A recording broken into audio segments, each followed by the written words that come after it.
The massive research vessel Stellar Observer emerged from hyperspace at the edge of the Sol system, its silver hull gleaming under the distant sunlight.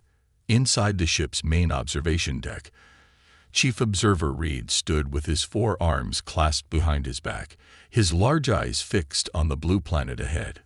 "Fascinating," he whispered, his translator converting his clicks and whistles into standard galactic basic. "A Class 12 death world with signs of civilization. This defies all our previous research. The planet shouldn't have supported intelligent life. Its gravity was crushing, its atmosphere a toxic mix of nitrogen and oxygen, and its temperature swings were extreme enough to shatter the bones of most spacefaring races. Yet there it was, Earth, covered in artificial lights that sparkled across its dark side." "Sir," called out First Observer Tom from his monitoring station, his green scales shifting color with excitement, "I'm detecting unusual activity in their orbital space. The natives appear to be in a state of high alert." Reed moved to the holographic display, his secondary eyes focusing on the data while his primary pair studied the visual feed. Hundreds of primitive satellites crowded Earth's orbit, many of them clearly designed for military purposes. But they weren't aimed at the stars. They were focused on something else. "Magnify Sector 7, Reed ordered, his stomach chambers churning with unease. The hologram zoomed in, revealing a cluster of massive objects moving through space. The computer's analysis made his skin pale to a sickly white. "Multiple extinction-level objects detected," the ship's AI announced. "Calculating trajectory. Impact with observed planet estimated in 7 local rotations." The observation deck erupted into activity. Junior observers rushed between stations, their various appendages flying over control surfaces as they gathered data. Reed watched the asteroid cluster through the main viewport, his scientific detachment warring with growing concern. "What's their technological level?" he asked, though he already suspected the answer. Tom pulled up the analysis. "Pre-FTL, sir. They've achieved basic spaceflight and nuclear capabilities, but nothing that could handle this scale of threat. Their most advanced weapons might destroy 1 or 2 smaller objects, but the main cluster—" He left the sentence unfinished. Reed felt the weight of responsibility settle onto his shoulders. The humans, as they called themselves, had no idea their ship was here, cloaked and watching. Standard protocol for studying pre-FTL species was clear: no contact, no intervention, no exceptions. But as he watched the primitive yet impressive array of satellites tracking the approaching doom, he couldn't help but admire their organization. Despite their limited technology, they had already detected the threat and appeared to be mobilizing a response. "Sir," called another observer, "their global communication networks are buzzing with activity. They're sharing information about the asteroid cluster across all their nations. It's remarkable. Most species at this stage would be hiding such information, preparing to save only their elites." Reed moved closer to the main screen, watching as humans around the world reacted to the news. Their media was chaotic, but surprisingly transparent. Instead of panic, he saw determination. Instead of surrender, he saw preparation. "They're launching more satellites," Tom reported, his scales now a deep blue of confusion. "And their surface-to-space weapons, they're not attacking each other. They're repositioning them all to face the cluster." "Record everything," Reed ordered, his scientific curiosity fully engaged. "The Council will want to see how a primitive species handles an extinction-level event. This may be our only chance to." He stopped mid-sentence as new data flowed across his screen. The humans were doing something unexpected, something that made no logical sense to his advanced mind. They were working together. Every nation, every military, every space agency, all coordinating, all sharing resources, all focused on a single goal. It went against everything they knew about pre-FTL civilizations. It went against everything they knew about survival on a death world. Reed made a decision. They would stay and watch, hidden above the Earth, as these fascinating creatures faced their greatest crisis. Whether they lived or died, their response would revolutionize the Council's understanding of primitive species. And deep inside, in a way he would never admit to his crew, he found himself hoping these strange Deathworlders would survive. "Begin full spectrum monitoring," he ordered. "I want every detail recorded. We're about to witness either the end of a species or something unprecedented in galactic history." Reed stood before the holographic projection of the Galactic Council, his skin shifting between shades of gray as he struggled to maintain his professional composure. The 12 ancient members of the Council looked down at him from their elevated positions, their various alien features all showing the same expression of bureaucratic indifference. "Honorable Council," Reed began, his translator working overtime to convey the urgency in his voice. "The situation on Earth requires immediate intervention. The human species shows remarkable potential. Their response to this crisis alone proves they are worth saving." The Council leader, a floating mass of crystalline structures, chimed in response. "Observer Reed, you know our laws.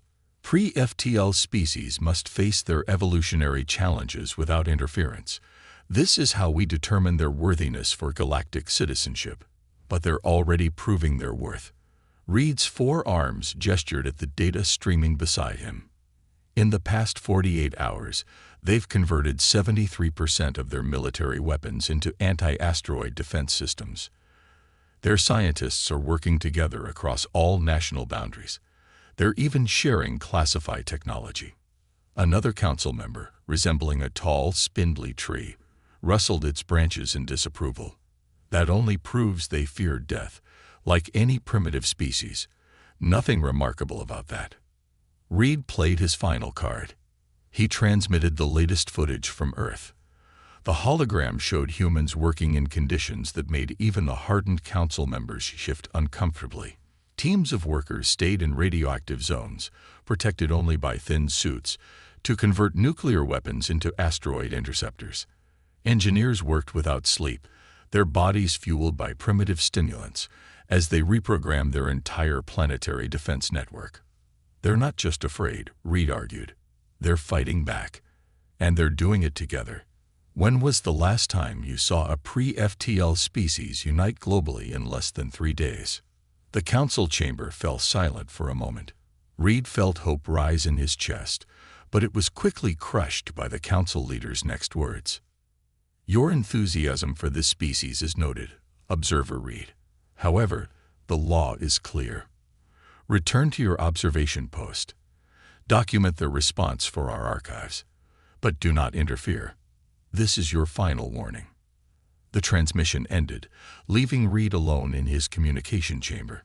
He clicked his mouthparts in frustration, a habit his species showed when deeply troubled.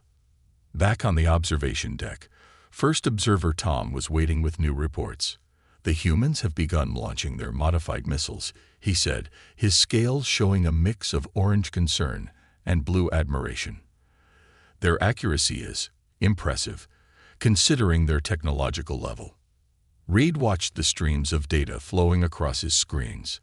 The humans had detected only about 40% of the incoming asteroids, but they were already adapting their detection systems, learning from each small success and failure. "Sir," a junior observer called out, "you need to see this. They're sending people up, in ships that our safety protocols would classify as death traps." The main screen showed several primitive space vehicles lifting off from different parts of Earth. Their hulls were clearly reinforced military aircraft, crudely modified for spaceflight. Inside them, human astronauts sat in conditions that would be considered torture by most galactic species. "They're going to attempt manual placement of nuclear devices," Tom analyzed, his scales now showing pure white shock. "The radiation exposure alone." "They know the risks," Reed interrupted. "Look at their communications." The humans were broadcasting their astronauts' messages worldwide. There was fear in their voices, yes, but also determination. They spoke of duty, of sacrifice, of protecting not just their own families, but all of humanity. Reed made another decision then, one that would probably end his career if discovered. "Lock all recordings of the next few minutes in my personal database," he ordered. His crew looked at him in surprise, but obeyed. "Now," he said, manipulating his console, "I'm going to transmit our detailed scans of the asteroid cluster, including the ones our advanced sensors can detect but their systems cannot. And I'm going to encode it in a way their primitive computers can accidentally decode." "Sir," Tom whispered, his scales flashing morning red, "that's a violation of." "I know what it is," Reed cut him off. "But I also know what I'm seeing. These humans deserve a fighting chance. The Council can punish me later, if humanity survives to report it." The observation deck of the Stellar Observer had turned into a hub of constant activity. Alien researchers worked round the clock, their normal shift patterns forgotten as they struggled to keep up with the pace of human response to the crisis. Reed hadn't slept in 3 cycles, his 4 eyes burning from staring at screens, but he couldn't look away. "They found them," Tom announced, his scales rippling with excitement. "The humans' computers just decoded our sensor data.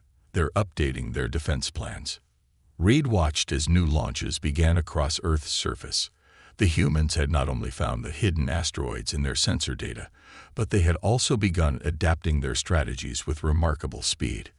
Their primitive computers were working overtime, processing new trajectories and calculating intercept points.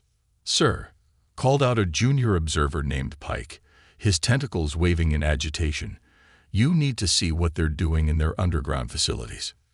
The main screen shifted to show massive underground bunkers where humans worked in conditions that made even the hardened alien observers uncomfortable.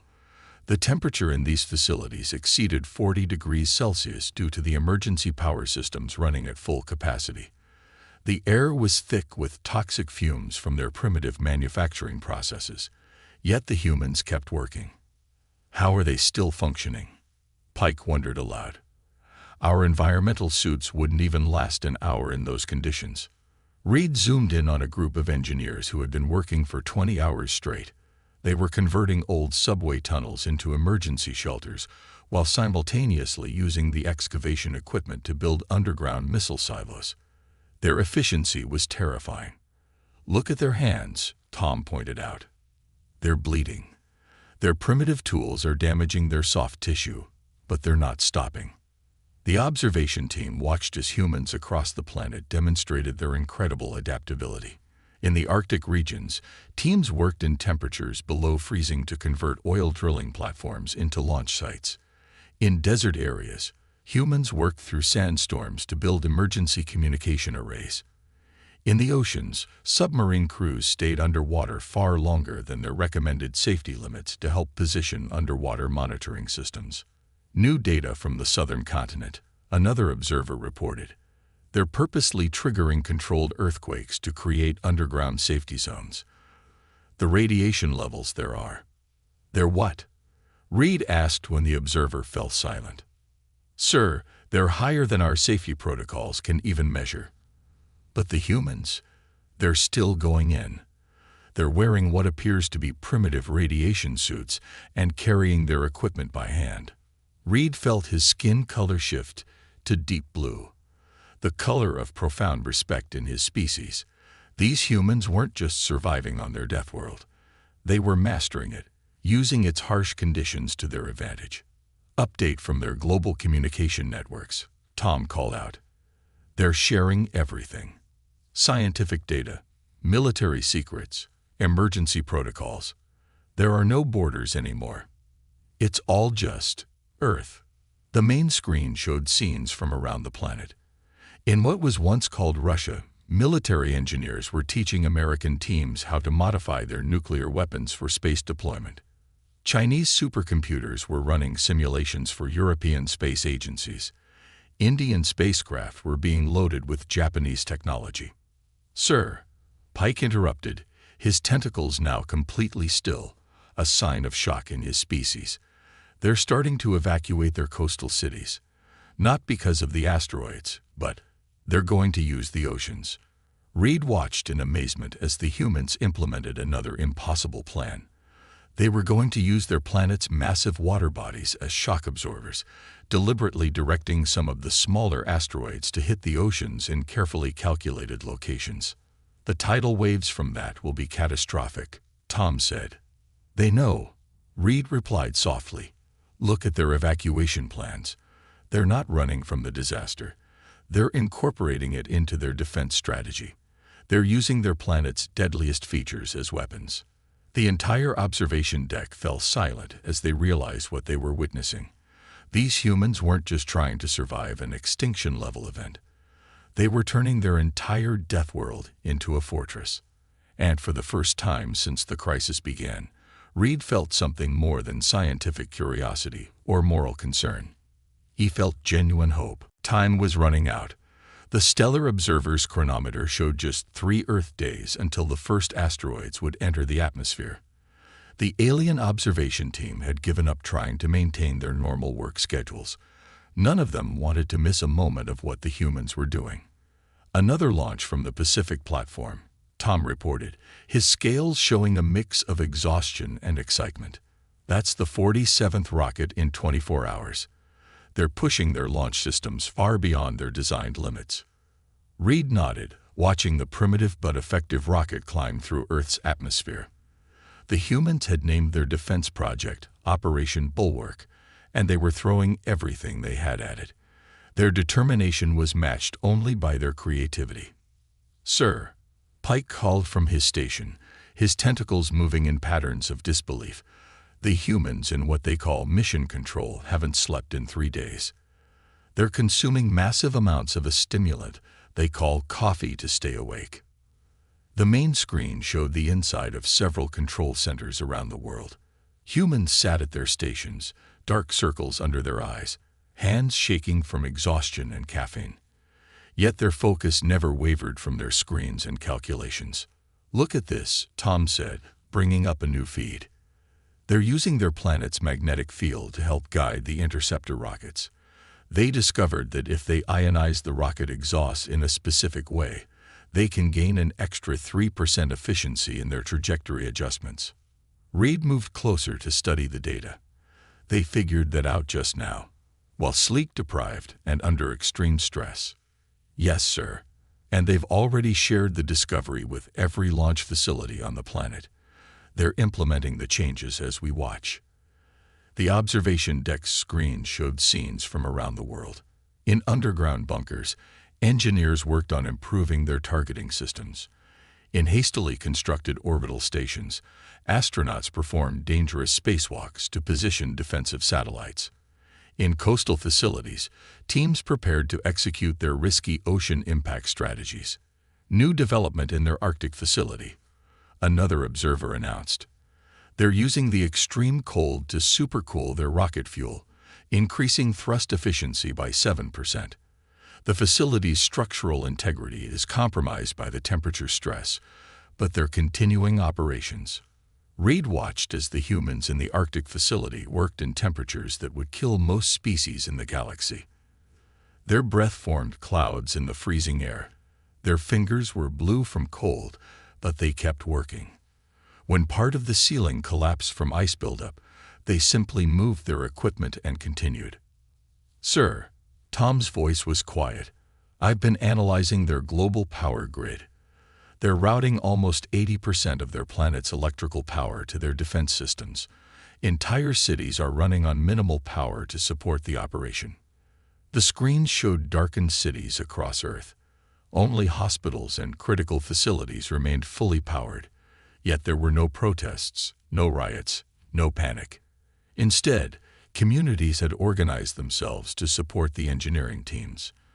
People brought food to the workers, provided blankets and supplies, and maintained order without being told to do so.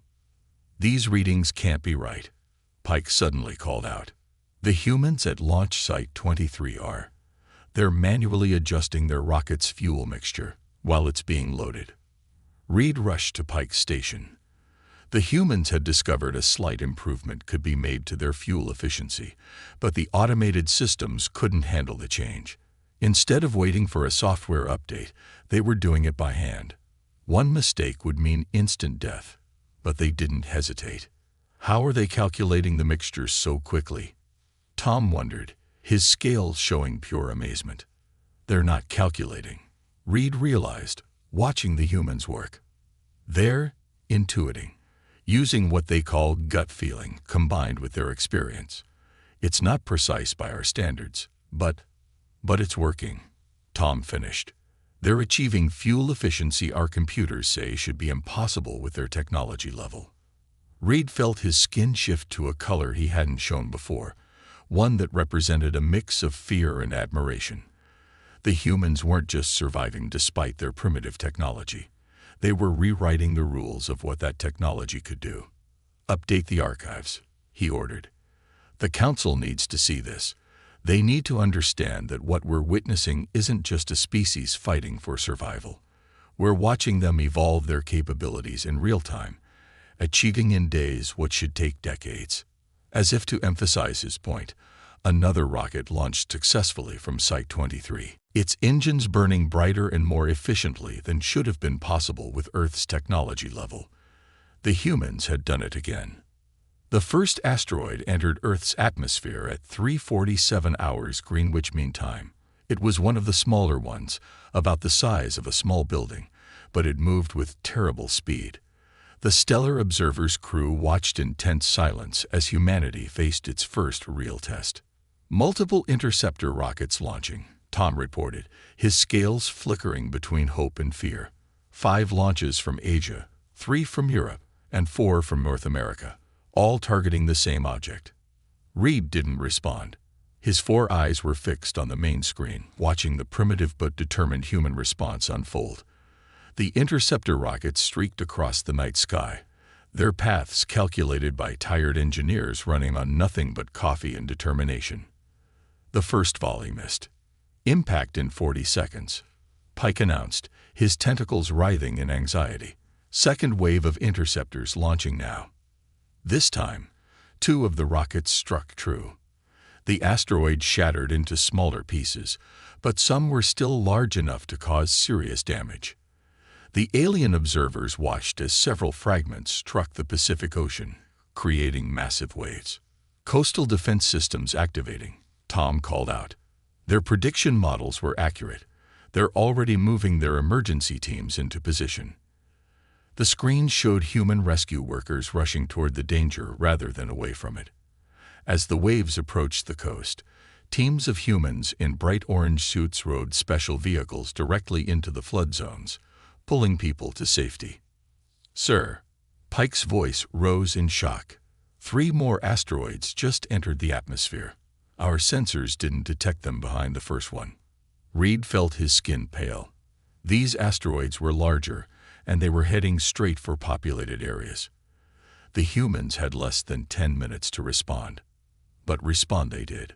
All global defense systems redirecting, Tom reported, his scales now showing pure amazement. They're adapting their targeting protocols in real time. Look at how they're using the data from their first attempt. The observation deck's screens lit up with activity. In every mission control center around the world, exhausted humans snapped to full alertness. They weren't fighting against each other for resources anymore. Every station worked together like parts of a single machine. Impact in Eastern Europe, Pike announced grimly. Significant damage to 3 major cities. The aliens watched as one asteroid struck near a large human population center. But instead of chaos, they saw organization. Emergency teams that had been pre-positioned moved in immediately. Underground shelters built in the past few days opened their doors.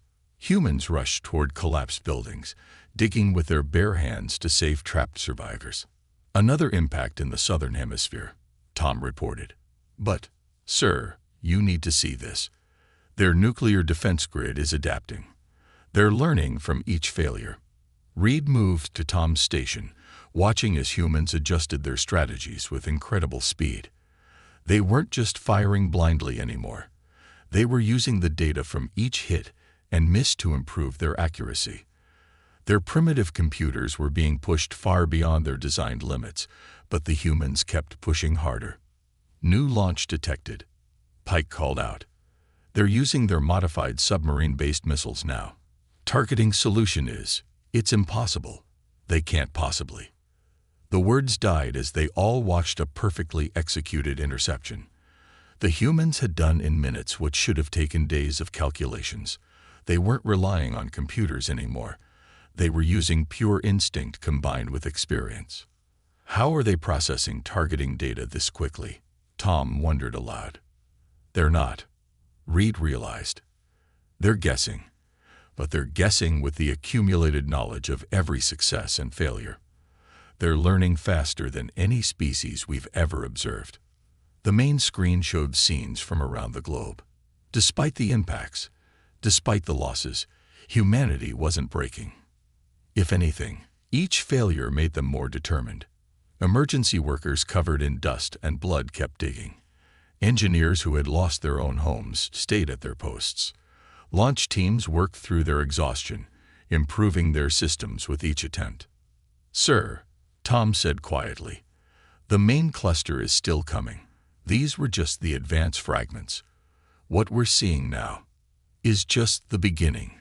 Reed finished, his skin showing a deep color of respect. "But now we know something the Council doesn't understand yet. These humans, they don't break. They adapt. And they're adapting faster than anyone thought possible." The main cluster of asteroids appeared on the Stellar Observer's sensors like an approaching storm. 27 massive rocks, each capable of ending civilization, moving together in a deadly formation. The alien crew watched as their sensors calculated the inevitable. Earth had less than 6 hours until impact. "All human defense systems are at maximum readiness," Tom reported, his scales showing a mix of fear and anticipation. "They've positioned every working satellite, missile, and interceptor they have." Reed stood at the main observation window, watching the blue planet below. In just 5 days, these humans had transformed their entire world into a fortress. Now they would see if it was enough. "Sir," Pike called out, his tentacles moving in excitement, "you need to see their final defense plan. It's impossible." The main screen displayed the human strategy. They weren't just trying to destroy the asteroids. They were attempting to redirect the entire cluster. Their plan involved using precisely timed nuclear detonations, kinetic impactors, and their newly created orbital defense grid in a coordinated attack. "They're going to try to change the cluster's trajectory by creating an artificial gravitational lens," Tom said in disbelief. "The amount of calculation required, the timing needed. They don't have a choice," Reed replied. "Their world's survival depends on it working." The observation deck fell silent as they watched the humans make their final preparations. In launch facilities around the world, teams ran last-minute checks on their weapons. In control centers, engineers double-checked their calculations. In cities everywhere, people huddled in shelters, watching the sky. "First wave launching," Pike announced.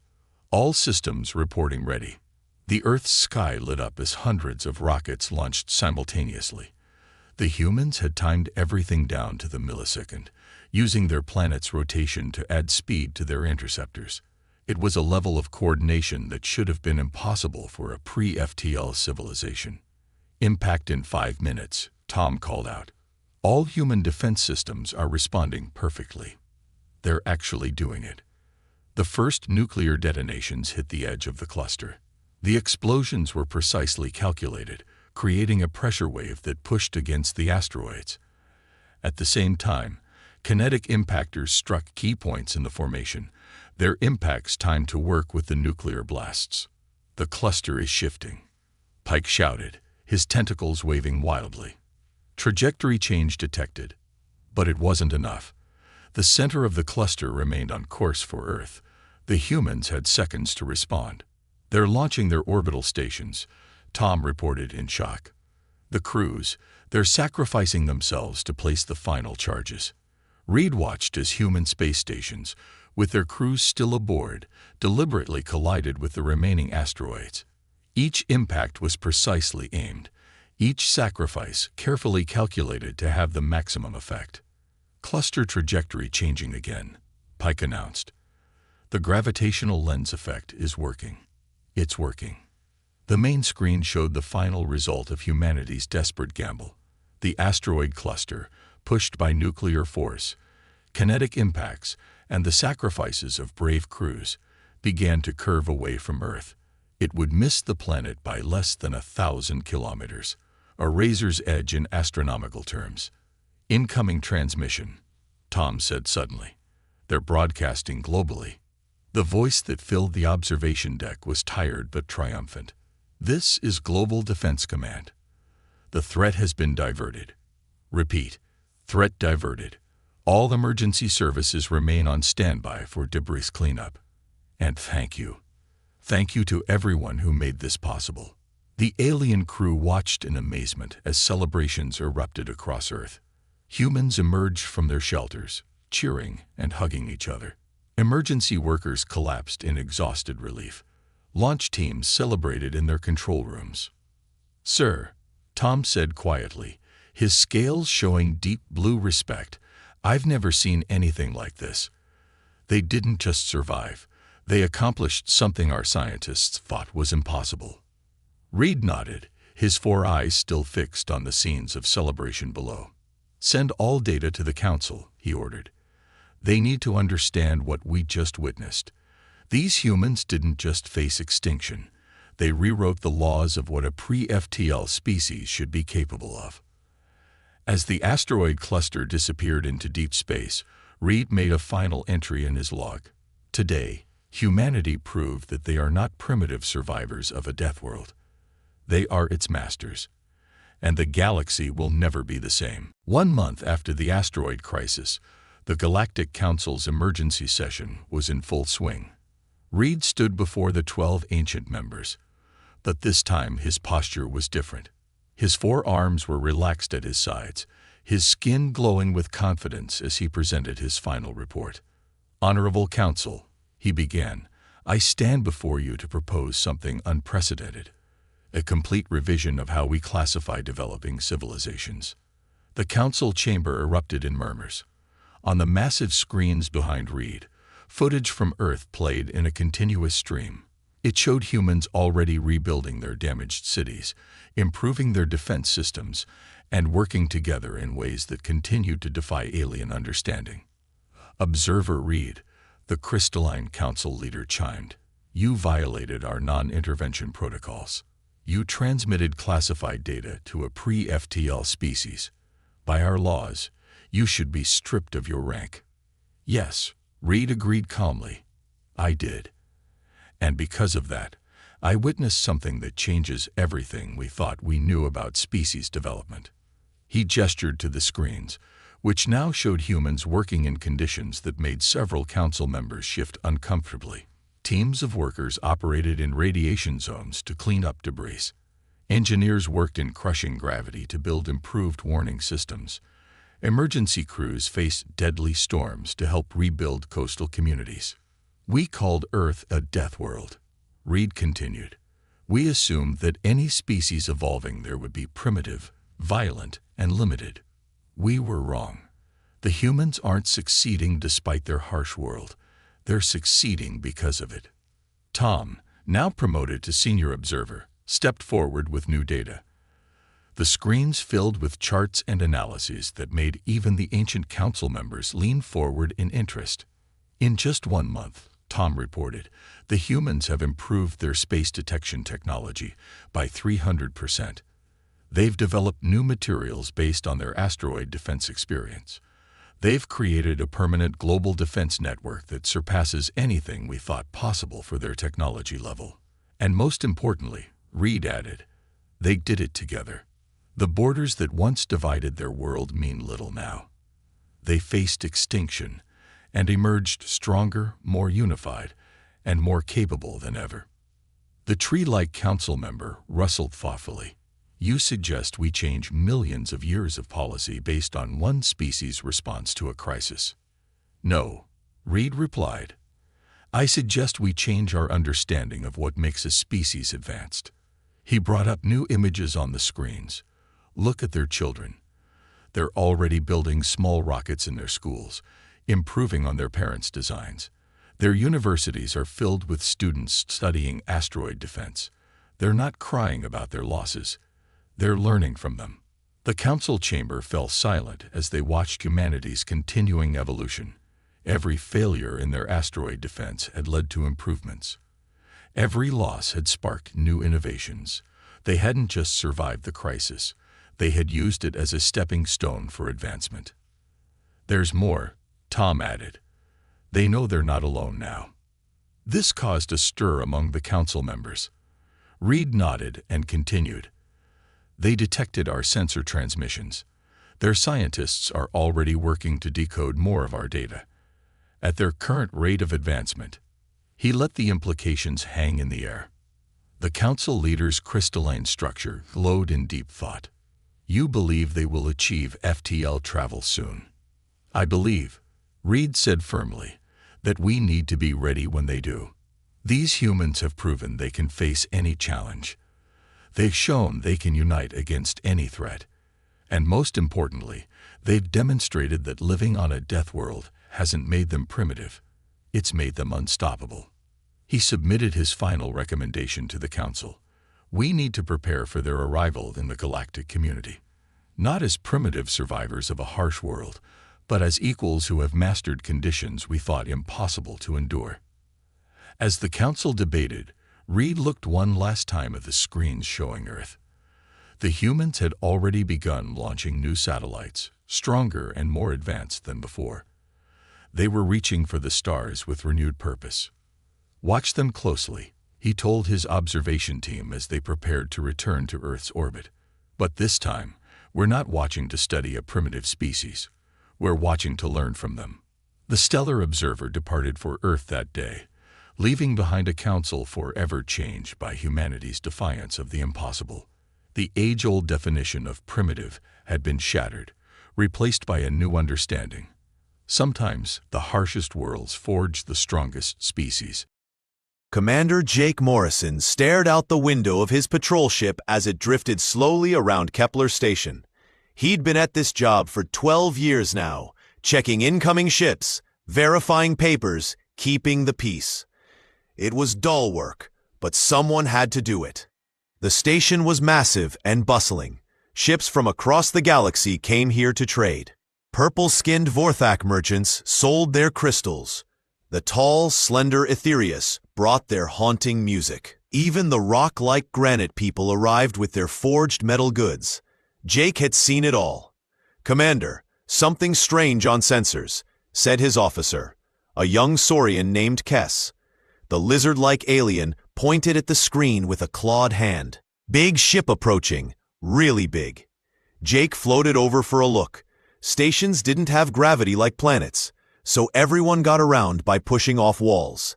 He grabbed the edge of Kess's station and peered at the display. The ship was massive, larger than most trade vessels, much larger. "What kind of ship is it?" Jake asked. Kess frowned, his yellow eyes blinking slowly. "The computer says it's human, but that can't be right. Humans were exiled long ago." Jake felt a cold twist in his gut. Human.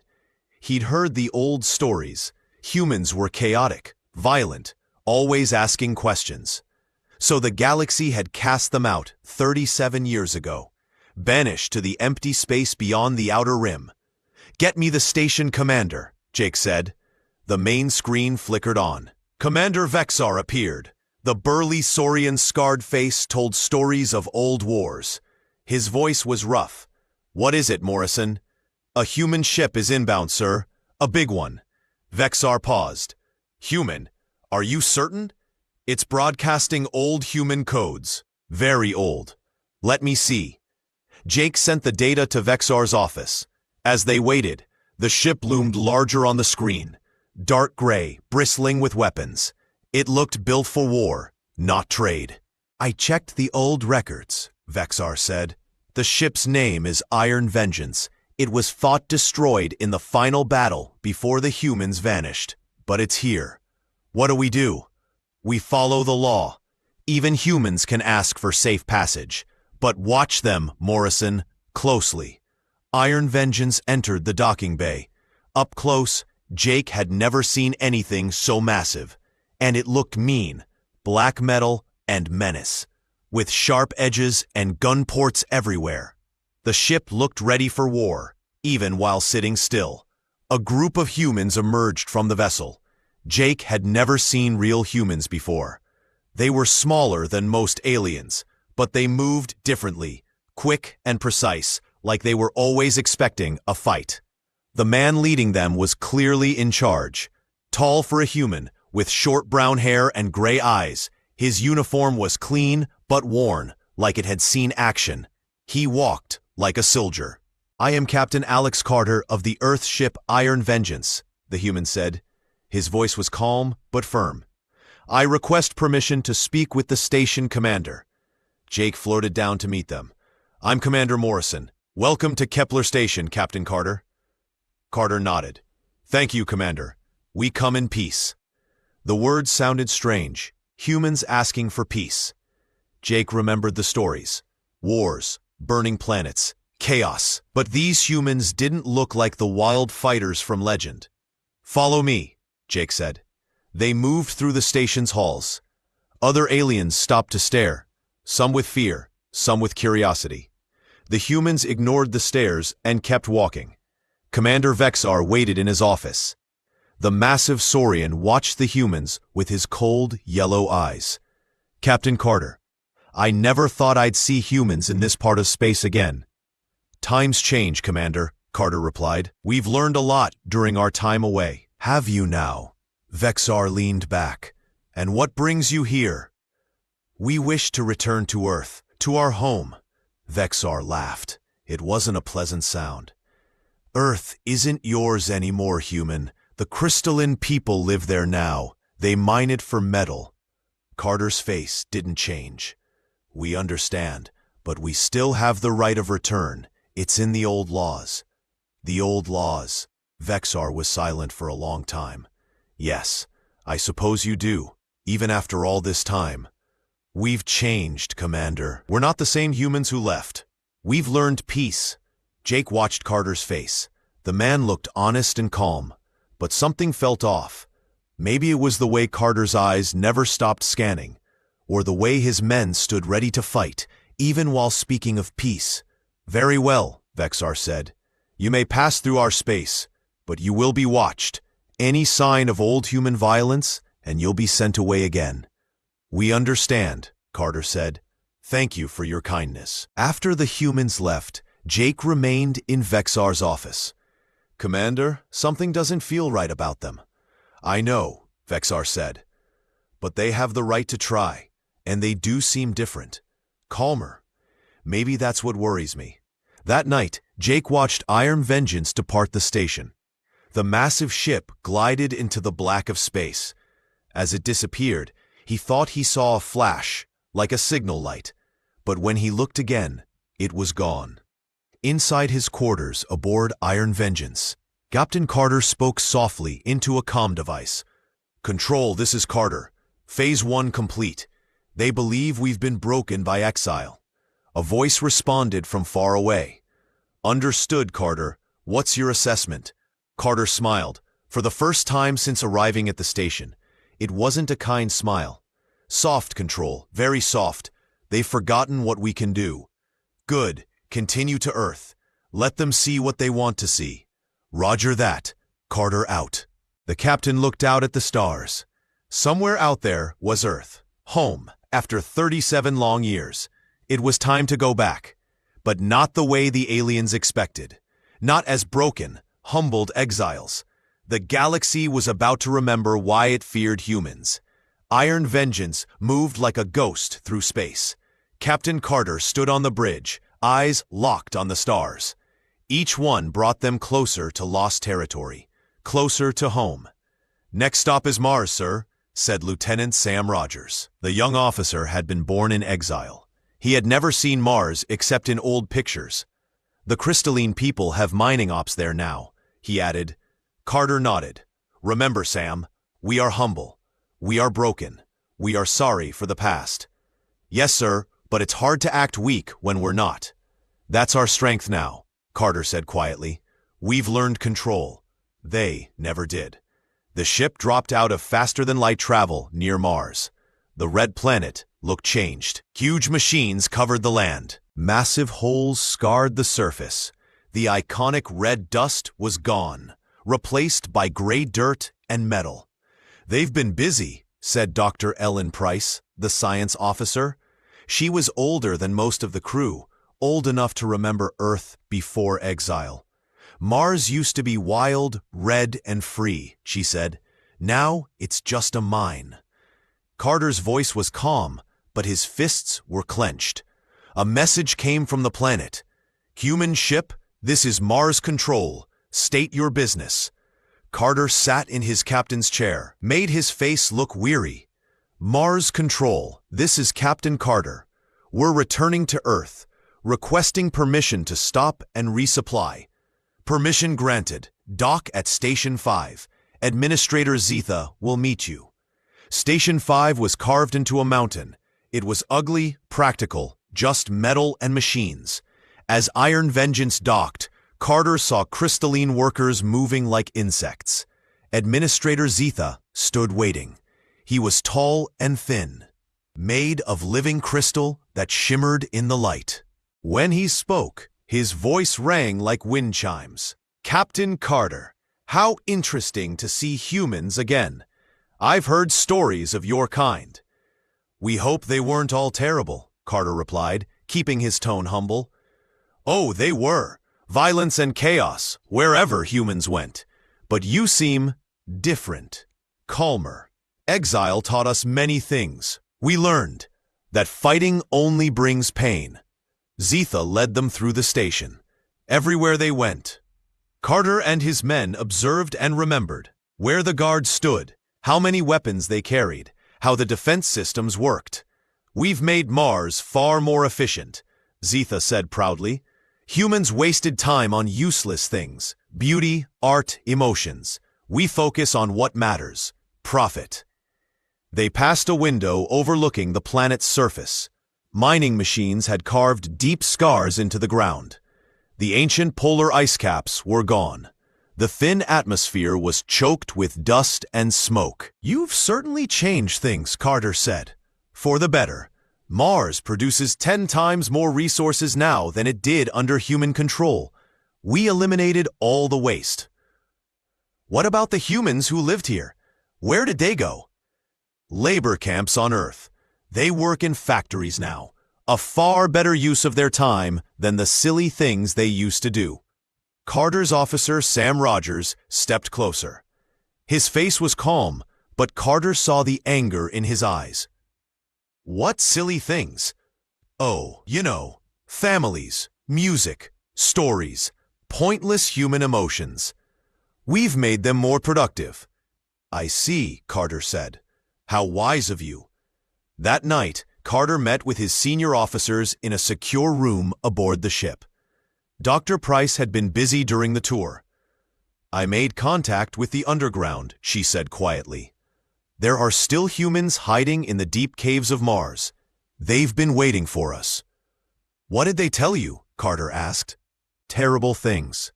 The crystalline people work humans to death in the mines. Children are taken from their parents at age 5. Families are torn apart. Anyone who complains disappears." Rogers slammed his fist on the table. "We should reduce this place to ashes right now." "No," Carter said firmly. "We stick to the plan. We learn everything first. Then we act." "How can you stay calm, sir? They're killing our people." Carter looked at the young officer. "Because anger without strategy is just rage, and rage is what got us exiled. We've learned to be better." The next morning, they left Mars, but not before Carter sent a coded message to the humans in the caves. "Help is coming soon." Over the next month, Iron Vengeance visited 6 more former human colonies. Every one told the same story. Aliens had taken over.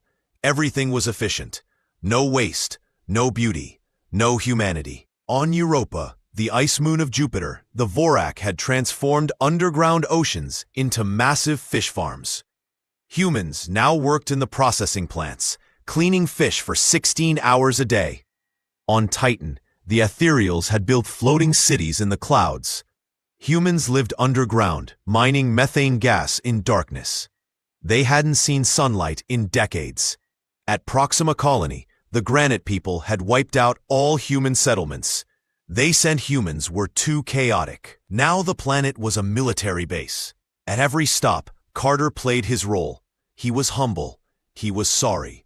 He was thankful for alien kindness. And each time, he learned troop numbers, weapon types, communication frequencies, structural weaknesses. Dr. Price made contact with human survivors at every colony. The underground resistance was larger than the aliens realized. Humans had been hiding and waiting for 37 years. They never gave up hope, she told Carter after they left Titan. They always believed someone would return for them. Someone did, Carter said. Finally, they reached Earth.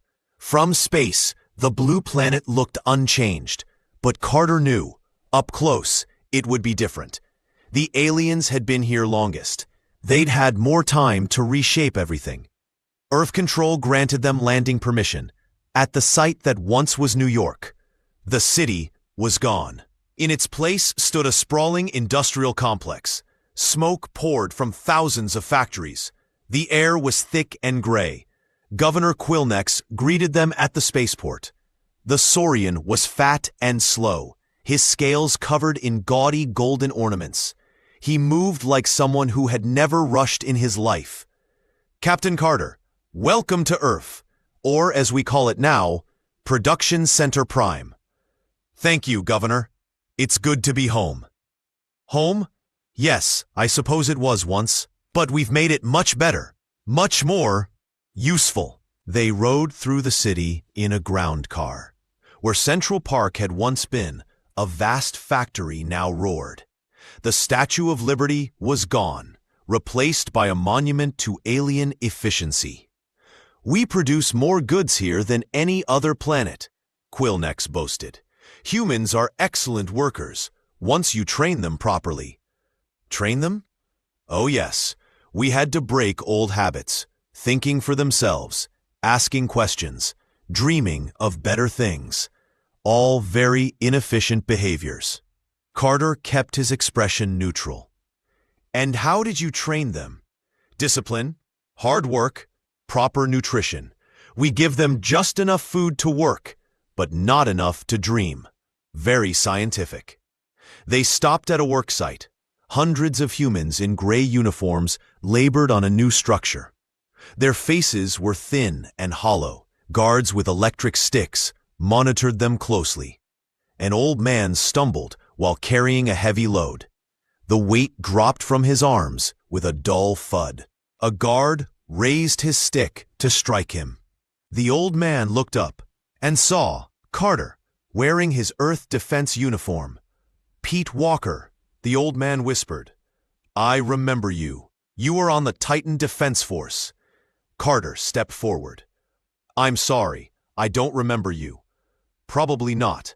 I was just a mechanic. But I remember the uniform. Earth Defense Force. I never thought I'd see it again.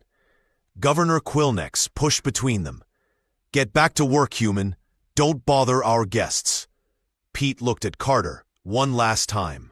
We never stopped believing, he said quietly. We knew someone would come back. Then he picked up his load and walked away. That night, Carter stood alone in his quarters aboard the ship. He spoke into his secure communicator.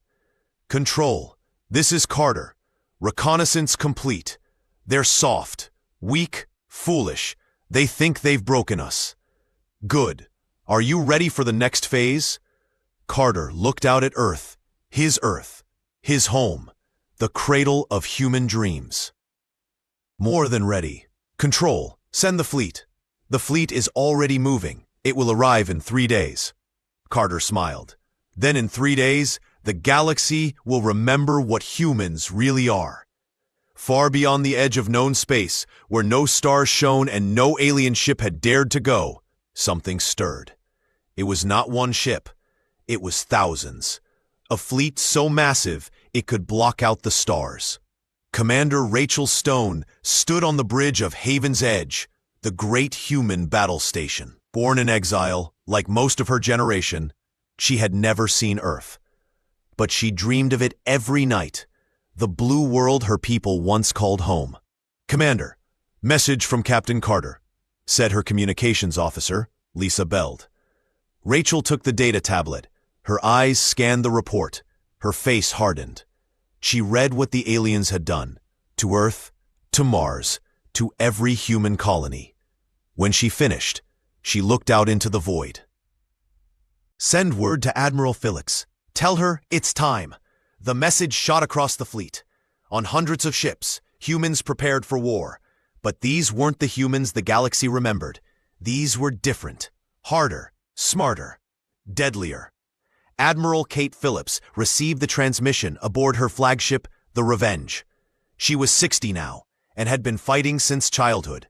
She remembered the day humans were cast out of their worlds. She remembered the tears, the fury, the oath. "We will return. All ship commanders, report to the briefing room," she ordered. One by one, holographic images filled the chamber. Captains from across the fleet. Men and women forged in exile. Warriors raised in darkness, trained for this day. They had one goal: take back what was theirs. "You've all read Captain Carter's report," Admiral Phillips began. "The aliens think we're broken. They think 37 years of exile made us weak." Captain Ben Foster, commander of the destroyer Lightning, spoke up. "They're about to learn just how wrong they are." "Yes, they are." Dr. Clark, intelligence summary.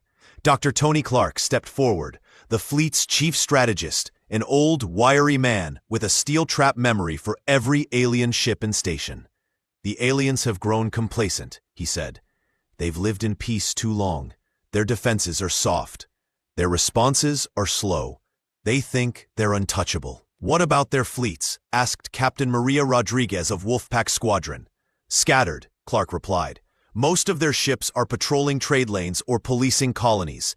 They never expected a real war." Admiral Phillips nodded. "We hit fast and hard, before they can regroup, before they can scream for help." "What about the humans still on the ground?" asked Colonel Jack Turner, Marine Corps commander. "We can't bomb everything." "We won't have to," Phillips answered. "Dr. Price has spent years building an underground network. They're ready. They'll help." A young captain, Amy Sullivan, raised her hand. Born aboard a warship, she'd never seen a planet, never known peace. "Admiral, what if they surrender? What if they beg for mercy?" The room went still. Admiral Phillips scanned the faces of her captains. These people had lost everything: their homes, their families, their childhoods. Some had never stepped on Earth. "They had 37 years to show mercy," she said. "They chose not to. Now they face the consequences." The briefing ended. The captains returned to their ships. Across the fleet, humans, they made their final preparations, checked weapons, said quiet prayers, gazed at old images of Earth, pictures they'd only seen in dusty videos. Lieutenant Amy Sullivan walked the halls of her ship, the Fury. Her crew was young, like her, born in exile, trained from birth for this mission. They knew every alien ship layout, every weapon type, every weak point. "You scared?" asked her gunner, Carl Davis. "No," Amy replied. "I'm excited. We're finally going home." The fleet began to move. Thousands of ships, all painted black to blend with the stars. No lights, no signals, not a flicker of movement that could be detected. They had mastered invisibility in exile. The first strike wasn't Earth, it was Centauri Prime, the Alien Alliance's communications hub. Without it, the enemy couldn't warn each other. Captain Chris Anderson led the first attack group. His ship, the Retribution, spearheaded 50 others toward the station. They advanced slow and silent, predators in the dark. "Scanners detect 300 alien ships around the station," reported the officer. "Any sign they've noticed us?" "No, sir. Stealth systems holding perfectly." Anderson grinned. Alien ships were sleek, comfy, decorative. Human ships were invisible and deadly. "All ships prepare to engage. Remember, we take the station intact. We need their comms gear." The fleet surrounded Centauri Prime. Inside, the aliens were clueless, relaxed, thinking of home, families, meals. "Sir, we're in position," Anderson's tactical officer confirmed. "Good. Signal Admiral Phillips. Time to announce our return." Far behind them, Admiral Kate Phillips received the message. She stood on the bridge, watching the stars. Earth was somewhere out there. After 37 years, they were finally going home. "All ships," she called. "This is Admiral Phillips. Today, we reclaim what was stolen. Today, we remind the galaxy what happens when you try to erase humanity. Today, we go home." She paused. She thought of the fallen, of children born in ships, of memories lost, of hope barely held. "Remember, we are not the same species they exiled. We are stronger, we are smarter, we are united, and we are very, very angry." Attack at Centauri Prime. Anderson's ships decloak. 1 second. Space was empty. The next, it burned with black warships. The aliens had seconds. Defensive grids blinked to life. Sirens wailed. Officers rushed to their stations. Too late. Humans had planned this moment for decades. Every maneuver was rehearsed. Every strike, precise. Alien vessels erupted in silent explosions, brilliant flowers of fire. Their weapons bounced off human shields. Their formations collapsed. Their courage shattered. They weren't fighting the broken humans of old. They were fighting something reborn. "Station is surrendering, sir," said Anderson's comms officer. "Good. Send in the Marines. Secure the control room. I want to speak to the entire galaxy." Colonel Turner's Marines hit the station like ghosts. Swift, silent, unstoppable. They seized everything of value. Aliens curled in corners, locked themselves in supply rooms, too afraid to resist. Within an hour, Centauri Prime belonged to humanity. Admiral Phillips got the update. Phase 1, complete. "Open a galaxy-wide channel," she ordered. The comms officer nodded. Channel open. Admiral Phillips faced the camera. Her voice was cold, measured. "People of the galaxy, I am Admiral Kate Phillips, Human Defense Fleet. We have returned from exile. We have come home. Any who stand in our way will be destroyed. Any who harm humans will be destroyed. Any who do not surrender will be destroyed." She paused. "You tried to break us. You failed. You tried to erase us. You failed. You tried to make us forget who we are. You failed. We are humanity. We are home. And we are not the species you remember." The message ended. Across the stars, alien leaders watched in horror. Screens filled with images of human warships, designs they had never seen before. Dark, terrible ships that made their fleets look like museum toys. On Earth, Governor Quillneck saw it from his office. His jeweled hands trembled. His blood ran cold. He slammed his emergency beacon. "Get me High Command! The humans! They're back! All of them!" But High Command wasn't answering. The comm lines to Centauri Prime had gone dark. The humans had cut off the Alliance's brain. Now, the body would flail, lost and blind, while humanity took back what belonged to them. The war had begun, and the galaxy was about to learn a brutal truth. Exile didn't break humanity. It forged them into something far worse, something the universe had never seen before, something that would not be stopped. The attack began at dawn. On Earth, Governor Quill was having breakfast when the sky turned black with ships. He dropped his plate and ran to the window. Hundreds of human warships floated above the city, like a storm ready to strike. "Impossible," he whispered. "Where did they all come from?" His communicator buzzed with urgent voices. "Governor, human ships are attacking. They're hitting our defense stations." Quill next grabbed his emergency device. "Signal the fleet. Tell them to get here now." "Sir, we can't. Communications are down. Humans destroyed Centauri Prime." His legs buckled. He sank into his chair. "How many ships?" "We don't know. Our sensors can't count them all." Above the city, Captain Maria Rodriguez led her destroyer squadron in a tight formation. Alien defense turrets opened fire, but their tech was ancient. The human ships danced through space, fast and deadly. "Target orbital guns first," Maria ordered. "Then take out their comm towers. Leave the factories, we'll need them." Alien gunners fired wildly, but they missed. Those few who hit, their blasts bounced off human shields like pebbles. In minutes, Maria's fleet shredded the defenses. Some alien crews didn't even finish their distress calls before their platforms blew apart. On the planet below, Colonel Jack Turner's Marines landed near the human labor camps. The alien guards froze, confused, afraid. They had never seen real soldiers before. Most just ran. "Secure the camps," Turner barked. "Get our people safe. Then we deal with the rest." Sergeant Paul Davis led his unit through the main gates. The prisoners inside stared in disbelief. Soldiers in human armor kicked down the doors. "We're here to take you home," Davis told them. An old woman began crying. "I knew you'd come back. I knew you wouldn't forget us." "Never," Davis said. "We never forgot." Camp after camp fell. Some alien guards surrendered. Most fled. Those who resisted, well, they didn't last long. The Marines had trained for this moment for 37 years. They moved like machines, but fought like people with something to prove. At the governor's palace, Quill Nex was in chaos. His officers shouted conflicting reports. "Sir, human ships are landing all over the planet. Bases falling, one by one, comm lines cut." "We should surrender," said his military chief. "We can't fight them. Not with what we have." "Surrender? To humans? They're just clever animals.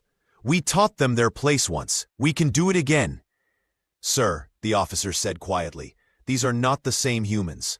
They have ships we don't understand, weapons we've never seen. They move like they've planned this for decades."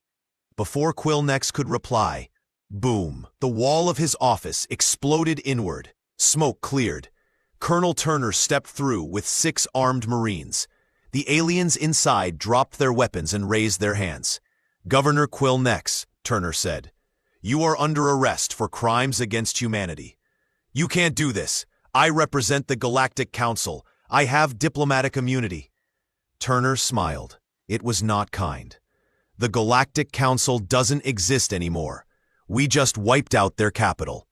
As for your immunity, you lost that the day you enslaved our people." Marines dragged Quill Nex away. All around him he heard explosions, screams, orders.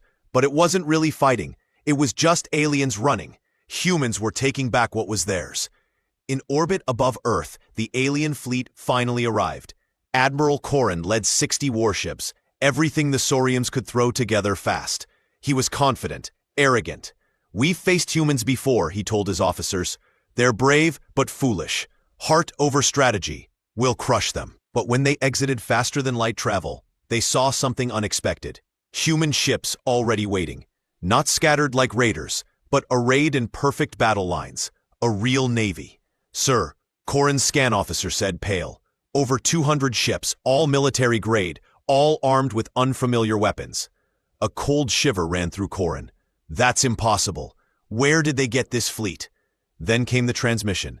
Admiral Phillips appeared on screen. Older now, weathered, but her eyes burned with steel. "Admiral Corrin," she said, calm and lethal.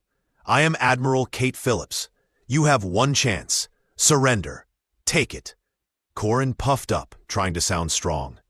"Human, you are outnumbered, outgunned. If you surrender now, we might let you live." Phillips smirked. "Outnumbered? Let me show you something." The space around Corrin's fleet shimmered, then changed. More human ships appeared.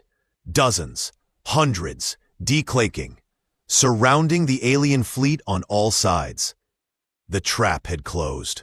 Over 500 human warships, armed, aimed, ready. "Now," Phillips asked, "would you like to reconsider?" Corrin looked at his tactical display. His officers stared in horror. The human ships had them dead to rights. They could fire at will. The aliens wouldn't last a minute. "This is impossible," he whispered. We whispered we sent you away. You were broken, defeated. No, Phillips replied. You sent us to school. You taught us the galaxy only respects strength. Thank you for the lesson. I surrender. Good, she said. Order your ships to power down their weapons and prepare to be boarded. The battle for Earth was over. It had lasted less than 6 hours. The humans hadn't just won. They dominated, so completely that most aliens never even got a shot off. Dr. Kevin Lee, the fleet's psychological warfare expert, began broadcasting messages across alien systems. This, he said, showing burning ships and captured governors, is what happens to those who harm humanity. We are not the species you remember. We are what you created, and now we're coming for all of you. The effect was immediate. Across dozens of alien worlds, leaders held emergency sessions. Some wanted war, some wanted peace, most just wanted to vanish. Captain Nicole Brown oversaw the interrogations of captured alien officers. She had studied alien psychology, knew their fears, their drives, their pride. You thought exile would break us, she told Admiral Corrin, locked in a cold me. It taught us focus. You thought taking our homes would make us weak. It made us relentless. You thought cutting us off from the galaxy would contain us. It let us evolve. What do you want? Corrin asked bitterly. Revenge? To rule like tyrants? We want what we've always wanted, Brown replied. To go home, to live in peace, to raise our children without fear. The difference is, now we know how to guarantee it. And if we resist? Brown's face remained calm, her voice even. But her eyes were ice. Then you'll learn what 37 years of focused anger looks like. Across the stars, the message echoed. Humanity had returned, stronger, sharper, unified, dangerous. The species once banished for being too violent had spent decades learning to turn violence into a discipline. The galaxy had tried to teach humanity a lesson. Instead, it had forged a nightmare. A human race that had turned its weakness into unmatched strength. The war wasn't over. Alien fleets still needed to be crushed. Worlds still had to be freed. Human lives were still waiting in chains. But the hardest part was done. The galaxy had learned.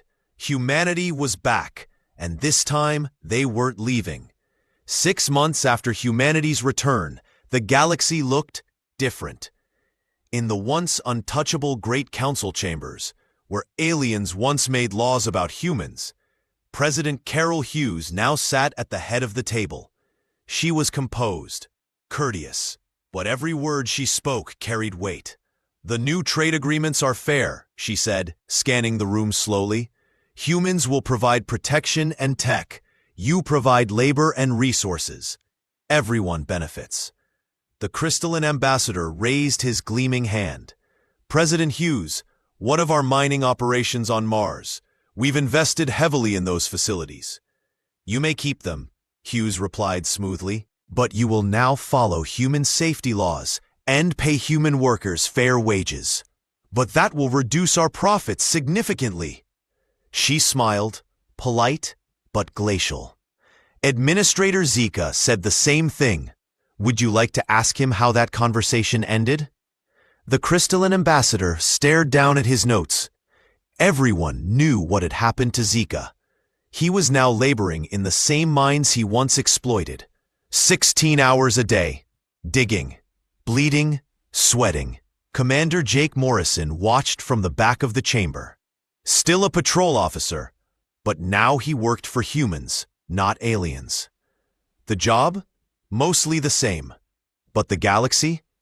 The galaxy felt new, safer in some ways, more dangerous in others. Humans didn't rule through fear like the old regimes. They ruled through precision. Every ship in position, every officer on point, just as they'd turned war into a brutal, brilliant art. After the meeting, Morrison, he walked through the station corridors. The place looked the same, but it felt different. Human security officers stood at key checkpoints, calm, professional. They didn't strut, they didn't threaten, they didn't need to. Everyone already knew what they were capable of. Dr. Lisa Bennett found Morrison on the observation deck, gazing into the stars. Since the humans took over, she'd been promoted to head of xenobiological studies. Her job now, figuring out how different species could peacefully coexist. "How are you adjusting to the new order?" she asked. Morrison sighed. "It's strange. The humans are more polite than the old council ever was. But somehow, they're also more frightening." "How so?" "The old council ruled with cruelty and fear. You always knew where you stood. But the humans, they rule through excellence. They're so good at everything that resisting them just feels pointless." Bennett nodded slowly. "I've been studying human psychology since their return. They're not the species we exiled. Exile didn't break them. It refined them. Into what?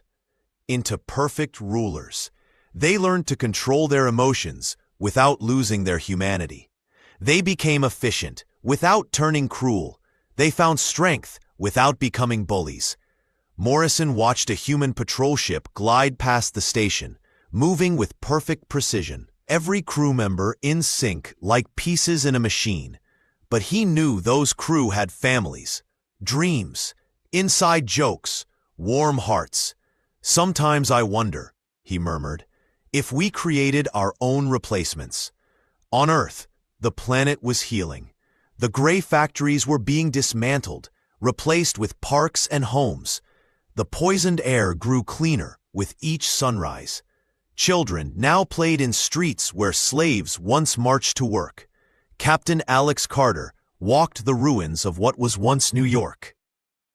The city was being rebuilt, but not the way it was. Better, cleaner, wiser, more human. They weren't just rebuilding, they were renewing. Pete Walker, the same old man who'd recognized Carter's uniform, was now the city's mayor. He was aged, but his eyes burned with fresh hope. "Never thought I'd live to see this," Pete said, as they watched construction crews raise a new school. "My grandkids, they'll grow up free." "That was always the plan," Carter replied. "We just had to wait for the right time." 37 years is a long time to wait. It gave us time to plan, time to prepare, time to become what we had to be.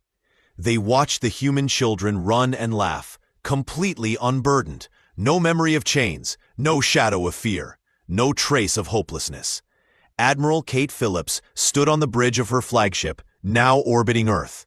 Reports poured in from all over the galaxy. Human fleets patrolling trade routes, human colonies rising on new worlds, human scientists making discoveries meant for everyone. "Admiral," her comms officer said, "message from the Outer Rim. The exploration fleet has found something interesting." Phillips read the report, her brows lifted. "A new solar system, uninhabited, perfect for colonization. Should we send a survey team?" She looked out at the stars. The galaxy was vast, teeming with wonders, new worlds to explore, new species to meet, new questions to answer.